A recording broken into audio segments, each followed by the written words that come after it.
कदा पुरितः आगच्छेत्? अयः सायंकाले आगच्छम्। भ्रमणः सुखकरम् आसीत् किम्? आम्, सुखकरम् आसीत्। पञ्चमदिनाङ्के प्रातः एव प्रत्तवान्। 3 दिनानि स्थित्वा आगच्छम्। श्रीक्षेत्रे किं किं पश्यत्? श्रीक्षेत्रे श्रीमन्दिरम् अपश्यम्। श्रीमन्दिरे श्रीजगन्नाथ बलभद्र चान्त्र सुभद्रां विराज्यते। श्रीमन्दिरपरितः अनेकानि लघुमन्दिराणि सन्ति। तत्रापि देवताः पूजिताः भवन्ति। सागरतीरं नागच्छे किम्? तदापि अपश्यम्। सागरस्य दृश्यम् अतीव मनोहरम्।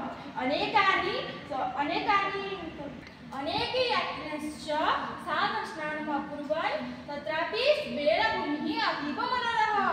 गुण्डिचामन्दिरं नागच्छे किम्? आम्, श्रीजगन्नाथमन्दिरस्थतः गुण्डिचामन्दिरपर्यन्तं पदभ्याम् आगच्छम्। प्रतिवर्षं श्रीजगन्नाथ बलभद्र सुभद्रा च सुदर्शनं त्रिभैरथैः राजमार्गे यात्रां कुर्वन्ति, याः रथयात्रा नाम्ना विश्वप्रसिद्धा। श्रीक्षेत्रे अन्यत् किं किं पश्यः? तत्र अनेकानि पुण्यस्थानानि सन्ति। तेषु लोकनाथमन्दिरं, गुण्डिचामन्दिरं, नरेन्द्रकुलस्थानानि सन्ति।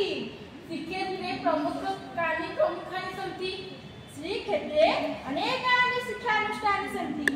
तेषु श्रीजगन्नाथ संस्कृत महाविद्यालयः, सामर्थ्यचन्द्रशेखर स्वयंशासित महाविद्यालयः, वेदकर्मकाण्ड महाविद्यालयः, राष्ट्रीय संस्थानस्य सदाशिव परिसरः इत्यादीनि शिक्षानुष्ठानानि सन्ति। धन्यवादः।